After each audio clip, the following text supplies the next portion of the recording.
Hello guides, welcome to my cooking channel. जय जगन्नाथ। आज मुझे आपण खरादिन स्पेशल राबड़ी लस्सी प्रस्तुत कर। खरादिन तो समस्त को ठंडा पीवा को बहुत इच्छा होता है, से लस्सी हूँ एक नंबर। से लस्सी समस्त को भल लगी था। चलते आम लस्सी टी आरंभ करवा। से सर्वप्रथम आम एक राबड़ी प्रस्तुत करवा। राबड़ी आम एक चीनी को लेकिन एक पैन रे कैरामेल करवा। चीनी टी जिते पर्यंत कैरामेल न होती से पर्यंत आम चलेबा नहीं। यहाँ को आम कम आंचे कैरामेल करवा। जिते चीनी टी भल भाव मेल्ट हो टे 1/4 कप पानी दे भल भाव मिक्स करी आम नॉनस्टॉप चले नवा।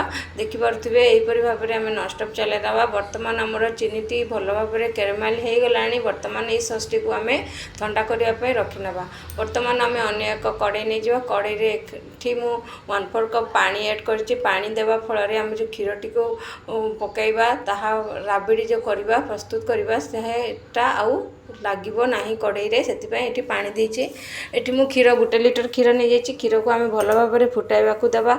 यहाँ को आम जो क्षीर टी भल भाव फुटीज मध्यम धरण गैस टी को करनवा। करने क्षीर टी को पूरा 1/3 करनवा। 1/3 कर सारापर से आम फ्लेवर अनुसार आम ये 1 चामच इलायची गुंड पकईवा। एवं चीनी तो मुझे आगुरी कैरामेल करके रखी से चीनी कैरामेल को आम क्षीर में ऐड करनवा। यहीपरी करने फल आमर राबड़ी कलर टी भी भल भाव आसीज। मार्केट रे जेपरी भाव देखा जाए राबड़ी से कलर टी आसो। से आम ये चीनी कैरामेल करें। बर्तमान इलायची गुंड और कैरामेल चीनी सॉस को आम ये पकईने पकई भल भाव मिक्स करनवा। भल भाव मिक्स कर आउ टे 5 ରୁ 10 मिनिट पर्यंत फुटाई नवा जेपर्यंत क्षीर टी बहलिया न होई। बर्तमान देखिपे चारिआडे पूरा क्षीर टी भी बहलिया हो आसला। बर्तमान आम कड़ईर 4 साइड आम स्प्रेड जो मलई गुड़िक लगी आम कुरी नवा जहाद्वारा आमर राबड़ी रे ताहा ऐड हो। बर्तमान आमर राबड़ी टी भी प्रस्तुत हो गला। बर्तमान आम ठंडा करने रखी नवा। ठंडा है भल भाव चले ने। देखिपे भल भाव में चले नहीं। बर्तमान आम एक प्लेट को ट्रांसफर करनवा। ट्रांसफर करदेवा। यह ठंडा है आउ टे बहलिया आसीज। बर्तमान आम या फ्रिज रे रखी नवा। चलते आम रेसिपी टी को आरंभ करवा। लस्सी टी को बर्तमान आम एक ग्राइंडर जार नहीं। ग्राइंडर जार में मुझे 1 कप दही नहीं जाइए। किसी आइस क्यूब ऐड करी। 1 कप राबड़ी ऐड करी जो प्रस्तुत करके रखी से आम कि बॉर्नविटा पकई 1 चामच पकई भल भाव ग्राइंडिंग करनवा। बर्तमान आम सर्व करवा। सर्व करने मुझे 1 ग्लास नहीं जाइए। 1 काच ग्लास रे राबड़ी आम 4 साइड स्प्रेड करनवा।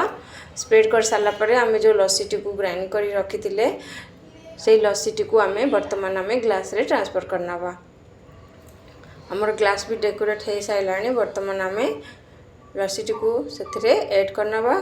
ऐड कर सारापर शेष आम कि डेकोरेट करवा। डेकोरेट पाई मुझे नड़िया कोरा नहीं।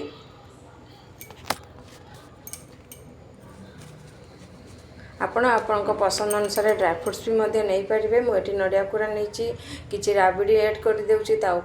बंची जी राबड़ी आम से ऐड करनवा। राबड़ी ऐड करी आम कि नड़िया कोरा ऐड करनवा। नड़िया कोरा ऐड कर सारापर आम कि चॉकलेट सॉस देवा। ये मुझे चॉकलेट सॉस देची। चॉकलेट बर्तमान आम नड़िया कोरा पकईनवा। नड़िया कोरा उपर आम कि चॉकलेट सॉस पकईनवा। जदि आपंक पाखे चॉकलेट सॉस ना ताले चॉकलेट पाउडर कि कोको पाउडर पकई पारे। ये मो पाखे चॉकलेट सॉस अच्छी से मुझे चॉकलेट सॉस ऐड कर नौची।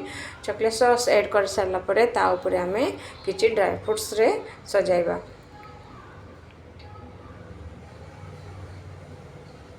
बर्तमान मुझे किसी चॉकलेट पाउडर पकई नहीं।